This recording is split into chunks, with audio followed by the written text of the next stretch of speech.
السلام علیکم دوستوں، ڈرامہ سیریل بیبی باجی کی بہویں کے آنے والی نیکسٹ ایپیسوڈ کے بارے میں ہم آپ کچھ بتائیں گے۔ اگر آپ ہمارے چینل پر نئے ہیں تو ہمارے چینل کو سبسکرائب کیجیے اور بیل آئیکن کو ضرور پریس کیجیے۔ دوستوں، واصف جمال کو بتاتا ہے کہ مجھے اپنا بزنس باہر سیٹ کرنا ہے اور مجھے یہ موقع مل رہا ہے، تو جمال واصف سے کہتا ہے یہ تو بہت خوشخبری کی بات ہے اور بہت اچھی بات ہے کہ تم اپنا بزنس سیٹل کر لو اور تم ایک کامیاب انسان بنو۔ واصف جمال سے کہتا ہے میں نے بہت کوشش کی ہے اس کامیابی کو حاصل کرنے کی، مجھے پتا ہے میں روز اپلائی کرتا تھا اور دیکھو اللہ نے آج میری سن لی ہے۔ جمال، نصیر اور ولید سارے بھائی واصف کی خوشی میں سب لوگ خوش ہوتے ہیں۔ وہیں دوسری طرف بیچاری عذرا سر پکڑ کر بیٹھی ہوتی ہے اور وہاں پہ فرت بھی آ جاتی ہے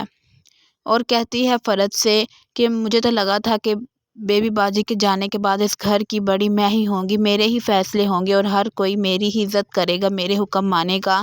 لیکن یہاں پہ کوئی میری بات پر یقین تک نہیں کرتا، میری عزت اور احترام کیا ہی کرے گا۔ فرت عذرا سے کہتی ہے کہ بھابھی آپ پریشان کیوں ہوتی ہیں، آپ کا بلڈ ہائی ہو جائے گا اس طرح کرنے سے۔ عذرا فرت سے کہتی ہے میں تو بہت تنگ آ چکی ہوں اس پھپھو کی سازشوں سے، یہ ہر روز آئے دن سازشیں کرتی رہتی ہے اور وہ دوسری طرف وہ گلشن آرا بھی اس پھپھو کے ساتھ جا کر مل چکی ہے۔ دوستوں، دوسری طرف جو گلشن آرا ہوتی ہے وہ پھپھو کے پاس جاتی ہے اور پھپھو سے کہتی ہے دیکھیں میں آپ کے لیے کپڑے لے کر آئی ہوں، آپ کو کوئی پسند آئے تو آپ اس میں سے لے لیں، اور پھپھو کو اپنی باتوں میں الجھانا شروع کر دیتی ہے کیونکہ اب گلشن آرا پھپھو کے ساتھ جا کر مل چکی ہے۔ گلشن آرا پھپھو سے کہتی ہے یہ عذرا نے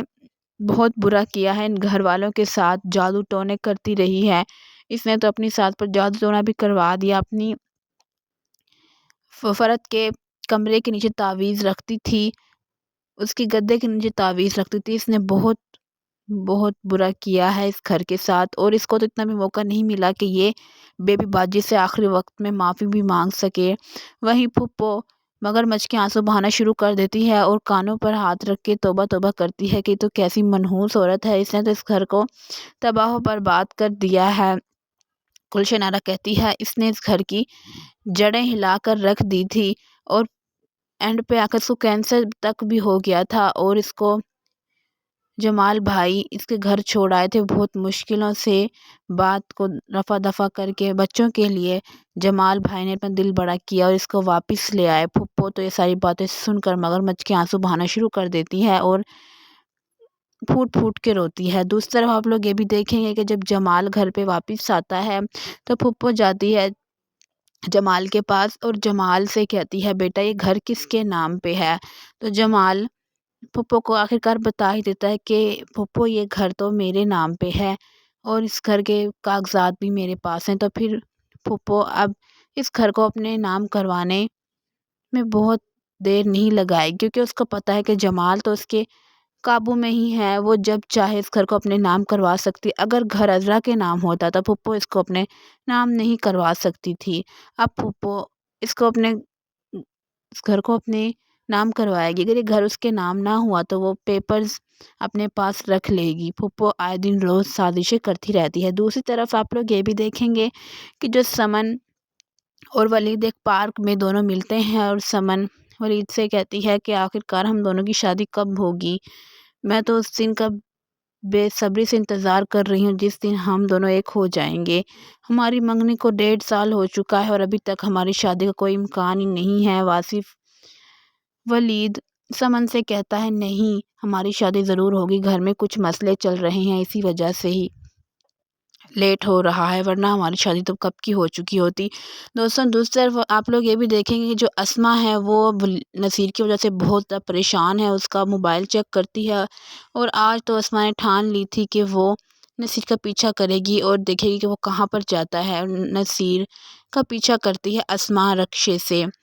اور جیسے ہی اسما پہنچتی ہے اس ریسٹورینٹ جہاں پہ وہ رکشی بیٹھی ہوتی ہے اور نصیر بھی رکشی کو ڈھونڈ رہا ہوتا ہے کہ وہ کہاں پر ہے، جیسے ہی نصیر ایک قدم بڑھاتا ہے تو اسما اس کے کندھے پہ ہاتھ رکھتی ہے اور نصیر سے کہتی ہے کہ ہاں ہاں جائیں جائیں اپنے اس محبوبہ کے پاس آپ کا انتظار کر رہی ہے، جس نے آپ کا سب کچھ برباد کر دیا۔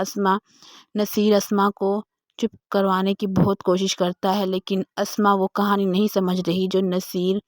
کے ذہن میں چل رہی ہے۔ نصیر رکشی سے دل لگانے نہیں بلکہ اس کا دل توڑنے جا رہا ہے، کیونکہ رکشی نے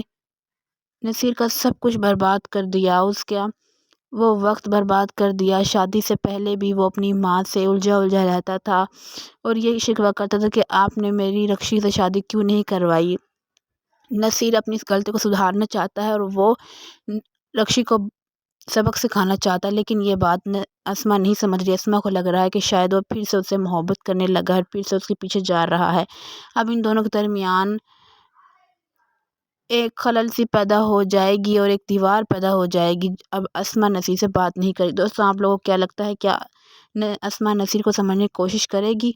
دوستوں، اگر آپ کو ہماری ویڈیو پسند آئی ہو تو پلیز اس کو لائک، شیئر اینڈ سبسکرائب کریں اور بیل آئیکن کو ضرور پریس کریں تاکہ ہر آنے والی نئی ویڈیو سب سے پہلے آپ تک پہنچے۔ Thank you so much.